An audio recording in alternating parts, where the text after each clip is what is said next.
E aí pessoal, tudo bem? Aqui é o Rony, professor de Física. Neste vídeo nós vamos abordar o tema capacitor com dielétrico.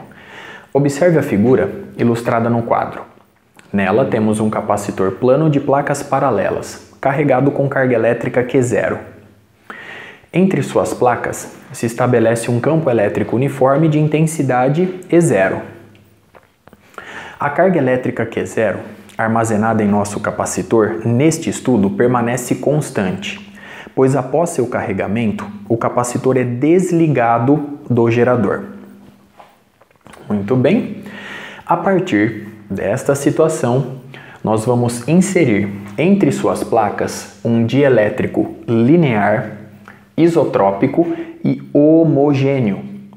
Desta forma, a susceptibilidade elétrica do material representa uma constante numérica adimensional.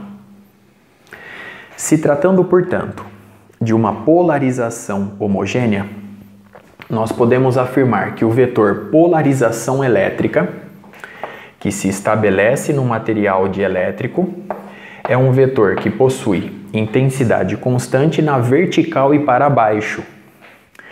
Observe que o vetor polarização elétrica possui a mesma direção e sentido do campo eletrostático E vetor. Muito bem. A partir de tais considerações, nós podemos afirmar que a densidade volumétrica de cargas elétricas ligadas no interior do material dielétrico vale zero, pois para obtê-la, nós devemos tomar o negativo do divergente do vetor polarização elétrica. E sendo o vetor P um vetor constante, aquele resultado se anula. Muito bem? No entanto, aparece no material dielétrico uma densidade superficial de cargas elétricas ligadas. Observe essa expressão já vista por nós em vídeos anteriores e considere agora esta figura, na qual eu ilustro apenas o material dielétrico polarizado. Na superfície superior, na base superior, a densidade superficial de cargas elétricas ligadas é dada pelo produto escalar do vetor polarização elétrica pelo versor da normal externa associada. A partir do produto escalar, obtemos o módulo do vetor P, simplesmente P, que permanece constante, vezes o módulo do versor NS, que vale 1, vezes o cosseno de 180 graus, que é menos 1. Portanto, na base superior do material dielétrico, aparece uma densidade superficial de cargas elétricas ligadas menor do que zero. Observe a figura. Na base inferior do material dielétrico, nós temos o produto escalar do vetor polarização elétrica pelo versor da normal externa associada. Neste caso, temos o módulo do vetor P, simplesmente P, que permanece constante.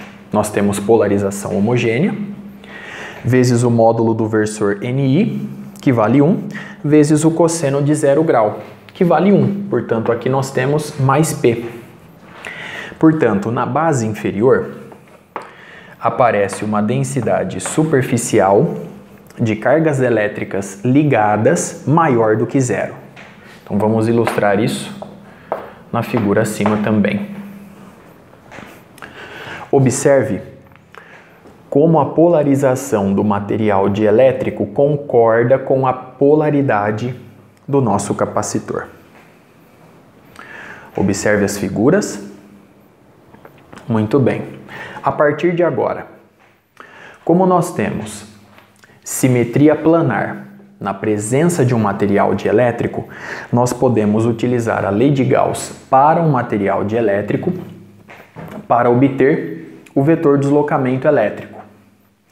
A lei de Gauss para o vetor deslocamento elétrico nos diz o seguinte: o fluxo do vetor deslocamento elétrico ao longo de uma superfície gaussiana fechada S é igual à quantidade de carga livre envolvida por essa superfície gaussiana. Observe na figura que nossa superfície gaussiana fechada S possui a forma de um paralelepípedo e ela envolve justamente a quantidade de carga livre Q0. Como as cargas são positivas, o vetor deslocamento elétrico está orientado verticalmente para baixo. Observe a figura. Ele possui a mesma direção e sentido do versor da normal externa associada. E a intensidade do vetor deslocamento elétrico é a mesma em todos os pontos da área da base inferior da superfície gaussiana fechada S. Neste caso, o produto escalar do vetor D pelo versor N nos dá o seguinte resultado. Nós temos o módulo do vetor D, simplesmente D, vezes o módulo do versor N, que vale 1, vezes o cosseno de 0 grau.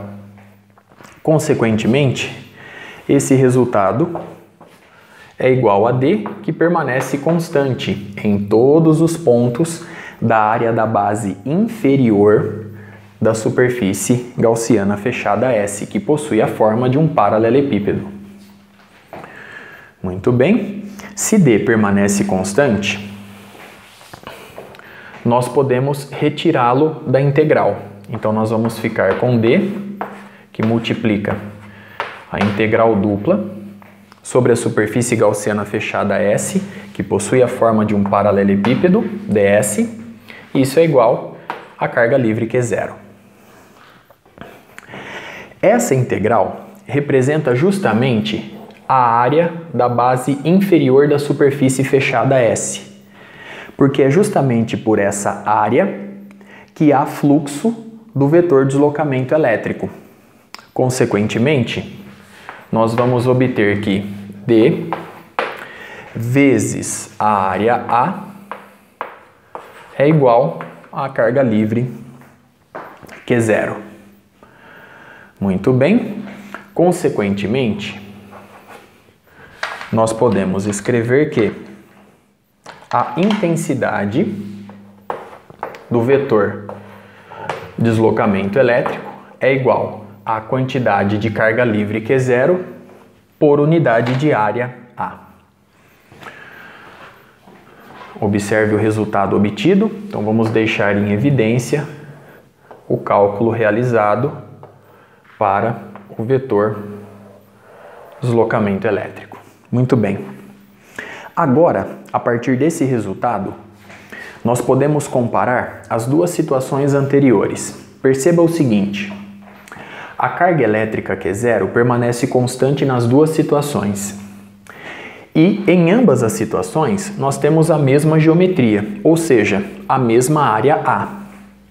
Portanto, eu posso afirmar a partir de agora que o vetor deslocamento elétrico na situação inicial é igual ao vetor deslocamento elétrico na situação final. O vetor D0 se refere à situação inicial e o vetor D se refere à situação final. Consequentemente, a gente obtém o vetor deslocamento D0, ele é ε0 vezes o vetor E0. O vetor deslocamento D é igual à constante dielétrica K do material dielétrico vezes ε0 vezes o vetor campo elétrico E, que aqui se estabelece. Simplificando E0 com E0, vemos que a intensidade do campo elétrico E vetor na presença do material dielétrico é igual à intensidade do campo elétrico E0 vetor na ausência do material dielétrico sobre a constante dielétrica K. Como a constante dielétrica K do material é uma constante numérica maior do que 1, vemos que a presença do material dielétrico entre as placas do capacitor plano enfraquece o campo eletrostático que ali se estabelece. Observe mais uma vez o resultado obtido. Portanto, aqui nós temos mais um resultado importante. A partir dessa igualdade, nós podemos agora comparar a diferença de potencial entre as placas do capacitor. Antes eu chamei de V0, após eu chamei simplesmente de V. Então vamos equacionar primeiramente V0. A diferença de potencial entre as placas do capacitor, ela é igual ao negativo da integral de linha da placa negativa até a placa positiva, do produto escalar do vetor campo elétrico E0 por dl vetor, pelo caminho percorrido. Muito bem. E a diferença de potencial V entre as placas do capacitor na presença do material dielétrico é igual ao negativo da integral da placa negativa até a placa positiva, do produto escalar do vetor E pelo vetor dl. Muito bem? Essa expressão já foi vista por nós em vídeos anteriores. Muito bem. Nós podemos agora fazer a seguinte substituição. Nós podemos trocar o vetor E pelo vetor E0 sobre K. Consequentemente, essa igualdade vai ficar. Então vamos colocá-la aqui na parte de baixo. O V é o negativo da integral da placa negativa até a placa positiva, do produto escalar do vetor E pelo vetor dl. Consequentemente, nós vamos obter menos. Sendo K uma constante, eu já posso retirar da integral de linha. Então, menos 1 sobre K, que multiplica. E aqui aparece a integral de menos a mais do vetor E0 escalar dl. Perceba que nós podemos comparar agora as duas expressões. O negativo dessa integral de linha representa V0. Consequentemente, mais um resultado importante surge a partir dessa análise. Nós podemos escrever que a diferença de potencial V entre as placas do capacitor na presença do material dielétrico é igual à diferença de potencial V0 na ausência do material dielétrico sobre a constante dielétrica K, uma constante numérica maior do que 1. Vemos, portanto, que a nova DDP fica reduzida em relação à DDP inicial. Muito bem. Enfim, podemos extrair, a partir dessa igualdade, mais uma relação importante.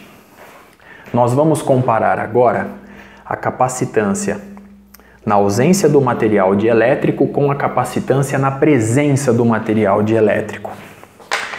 E agora o nosso raciocínio fica mais fácil. Como a carga condensada nas placas do capacitor permanece constante, eu posso escrever que o Q0 antes é igual ao Q0 após. Consequentemente, a carga Q0 é a capacitância C0 vezes a diferença de potencial V0. A mesma carga Q0 na situação final é igual à nova capacitância C vezes a nova diferença de potencial V. Muito bem? Portanto, eu tenho que C0 vezes V0 é igual a C vezes V, mais V é V0 sobre K.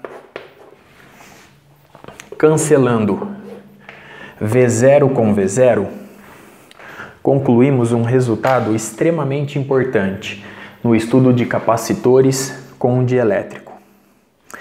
A nova capacitância do capacitor, C, na presença do material dielétrico, ela fica aumentada. Ela é igual à constante dielétrica K, uma constante numérica maior do que 1, vezes a capacitância do capacitor na ausência do material dielétrico. E com isso, obtemos um resultado muito importante. Ao inserirmos um dielétrico entre as placas de um capacitor, nós aumentamos o valor de sua capacitância por um fator K. Basta multiplicar a capacitância na ausência do material dielétrico pela constante dielétrica K para obter a nova capacitância do capacitor. Com isso, eu encerro este vídeo. No próximo, nós vamos continuar com o estudo do capacitor com dielétrico. Até a próxima!